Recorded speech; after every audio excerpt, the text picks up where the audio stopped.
Le Bauhaus, c'est une école. C'est vraiment une période très précise géographiquement et chronologiquement. C'est une école qui ouvre en 1919 à Weimar, qui déménage en 1925 à Dessau, puis à Berlin et qui s'éteint en 1933 à Berlin. Donc le Bauhaus, ce qui est aussi très intéressant, c'est que c'est un lieu physique où les gens vivent et travaillent ensemble.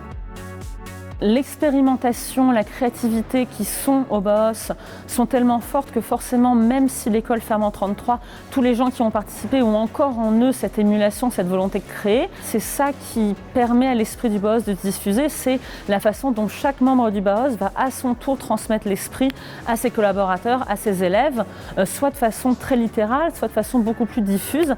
Et avec justement toute cette chaîne d'artistes qui sont liés ensemble, on arrive aujourd'hui encore à une influence très forte.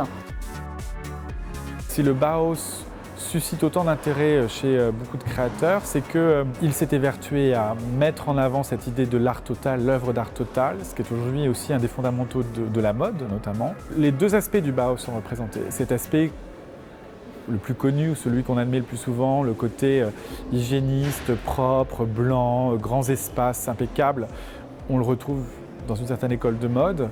Et puis la partie un peu plus baroque, parce qu'on le voit dans l'exposition ici, il y a des choses qui sont un peu plus étonnantes. L'aspect fête et spectacle un peu permanente au Bauhaus, et qu'on retrouve aussi chez certains créateurs, comme Walter van Beirendonck par exemple, parce que tout d'un coup, cette forme de liberté et de créativité leur paraît encore extrêmement active et extrêmement dynamique pour créer aujourd'hui.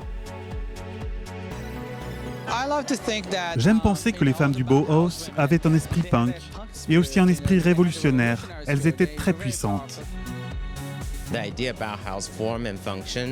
L'idée du Bauhaus dans la forme, la fonctionnalité, les couleurs et les silhouettes, c'était des éléments importants pour créer une collection.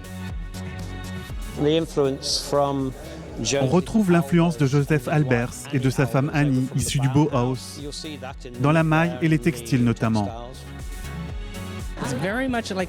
C'est vraiment un hommage à Oskar Schlemmer, un artiste du Bauhaus des années 20.